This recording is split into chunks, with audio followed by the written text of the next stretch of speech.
What is going on, comic book gang? My name is Jiangxi, aka Year the Collector, and I am back with another installment for the Thoughts and Reviews series. For this episode, I'm going over Flavor Girls Return to the Mothership #1 from Boom Studios by writer-artist Loïc Locatelli-Kournwsky and colors by Angel De Santiago.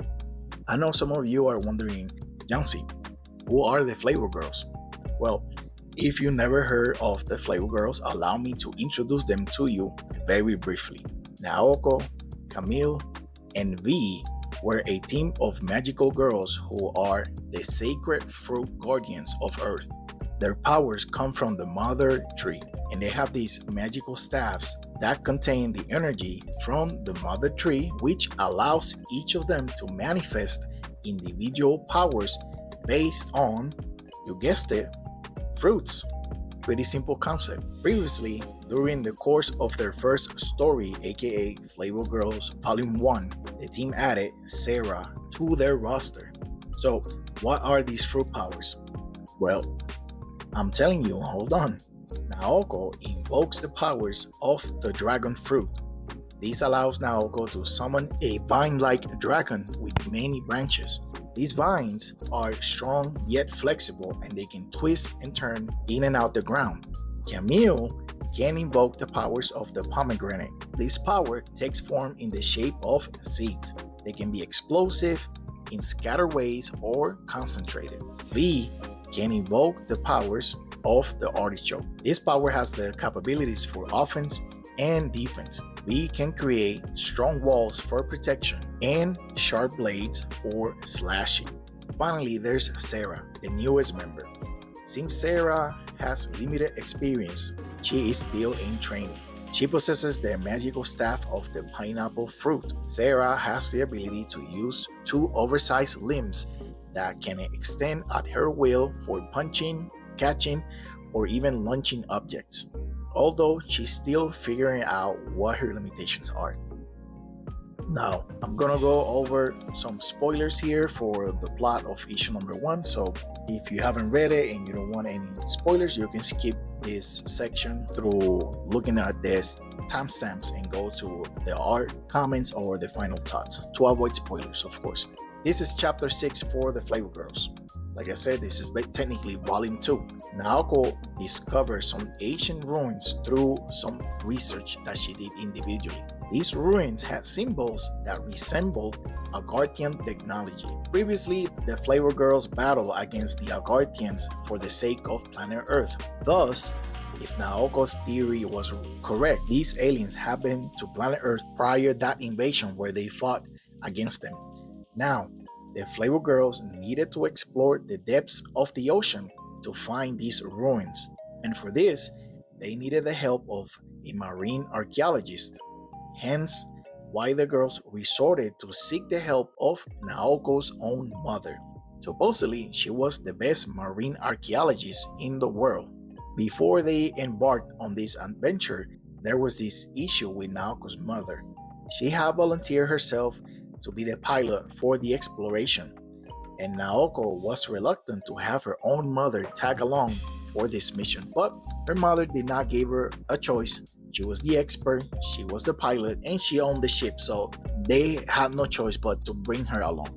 The Flavor Girls went exploring the mysterious depths of the ocean looking for these supposed ruins. It seemed their trip was not going to yield any results after they spent many hours searching. Eventually, they spotted a beam of light coming from the far side of a trench, and after following the light, they discovered exactly what they were looking for.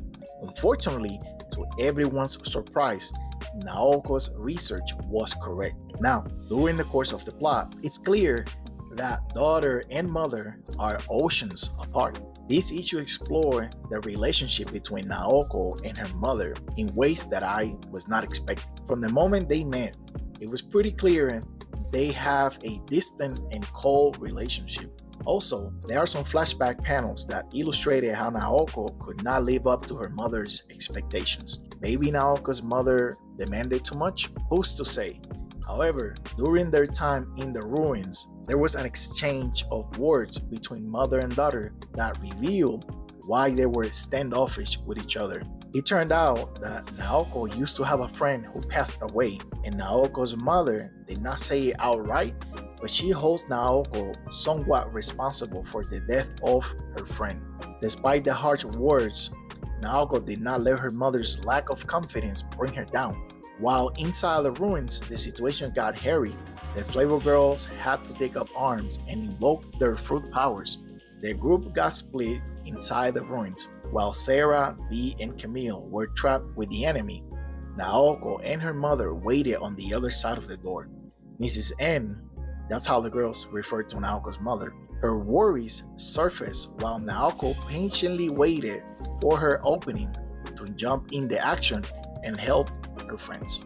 That's it for the plot. I don't want to completely spoil everything. So how about the art? Listen, do not let the simplicity of the art fool you.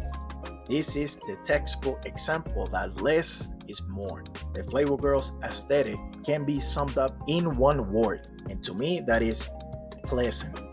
Every page is easy to read and easy to follow. The facial features or expressions are indeed minimal, but they carry the emotional themes of the story. Furthermore, the action sequences are full of energy and beautifully colored along with bold outlines. Here's my final thoughts on Flavor Girls Return to the Mothership #1. To summarize, I had no clue what this was about, but as a new reader, I have to admit I was pleasantly surprised. The gimmick of the fruit powers sounded silly enough at first until I saw the Flavor Girls invoke their individual powers and put them to use. Actually, it's very cool, and they are quite the battle-hardened bunch. And lastly, there's plenty of personal drama piled under the main plot, which is exactly the kind of mess that draws readers to return. And when I say readers, I mean me. I like that drama. I like that melodrama, especially when it's well written. And that's it for this episode. Have you ever heard about the Flavor Girls? Have you read Volume 1? Have you read Volume 2? Volume 2 ended not too long ago, so I thought it was the perfect time to start talking about it. So, what do you think about this? Do you think it's cool? Do you like the powers? Do you like the art? Do you like the story? Please let me know in the comment section below. And with that being said, my name is Jancy, aka Year the Collector. Thank you for watching. You have a blessed day. And remember to read more comics.